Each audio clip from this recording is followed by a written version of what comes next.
বিএনপিপন্থী বিএনপির পক্ষ থেকে একটা প্রেস রিলিজ দেওয়া হয়েছে যে তাদেরকে প্রতিহত করবে।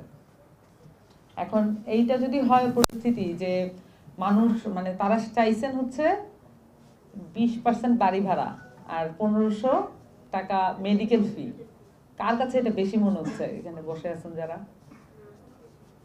শিক্ষকদের জন্য তো এটা বেশি না।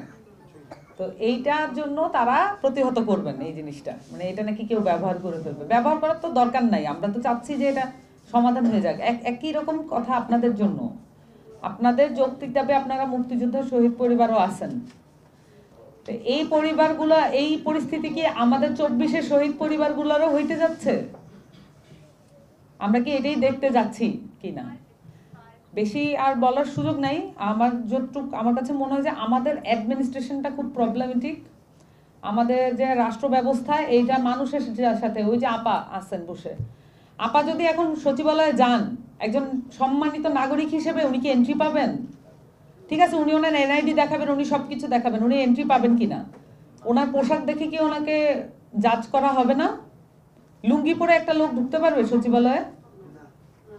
অনেক লোক রেডি হয়ে আসে যারা বাসের মানে এলাকায় লুঙ্গি পরে, বাজারঘাটেও লুঙ্গি পরে, কিন্তু তারা প্যান্টের শার্ট টার্ট পরে ফিটফাট হয়ে আসে যাতে তাকে গরিব দেখতে না হয়, দেখতে যাতে গরিব না লাগে। এইভাবে যান সচিবালয়ে, তাও যাতে একটু সম্মান করে। কিন্তু আমাদের সকলের চেহারায় তো আমাদের অর্থনৈতিক যে দুরবস্থা, বিপর্যস্ততা, এটা ছাপ পড়ে গেছে। আপনি রাখবেন খারাপ, আবার আপনি চেহারা দেখে বিচার করবেন, আমাদের জামা কাপড় দেখে বিচার করবেন। এইটা হচ্ছে আমাদের রাষ্ট্রের সিস্টেম। এখন আমাদের এই সচিবালয়, মন্ত্রণালয়, এগুলাকে ঢেলে সাজাইতে হবে। আপনারা এই সংগ্রামের মধ্যে আছেন, কিন্তু এই সংগ্রামটাই শুধু আপনাদের সংগ্রাম, এটা মনে করলে ভুল করবেন। আপনাদের কাজটা হচ্ছে যে এই সংগ্রামটা আপনারা যদি সফল হয়ে যান, তাহলে আপনাদের নাগরিক মর্যাদার জন্য লড়াইটা করতে হবে। এটা আপনার নাগরিক মর্যাদার ন্যূনতম জায়গা। আমরা তো নাগরিক হিসাবে আমরা ম্যাক্সিমামটা চাই, না হলে রাষ্ট্র রেখে লাভ কি? মানে রাষ্ট্রের তো কাজ থাকতে হবে।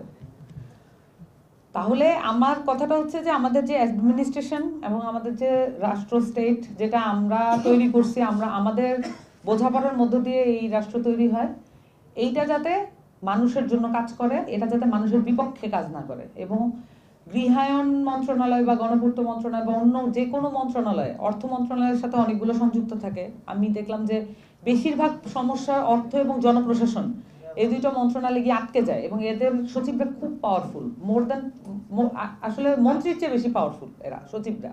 এবং আপনারা যে বলেন না মন্ত্রীর কাছে স্মারকলিপি দিয়ে আসেন, এগুলো যায় না মন্ত্রী পর্যন্ত, এগুলো সচিবের কাছেই থাকে। সে কয়েক মাস পর পর এগুলো ফালায় দেয় বা লিপিবদ্ধ অন্য জায়গায় রেখে দেয়।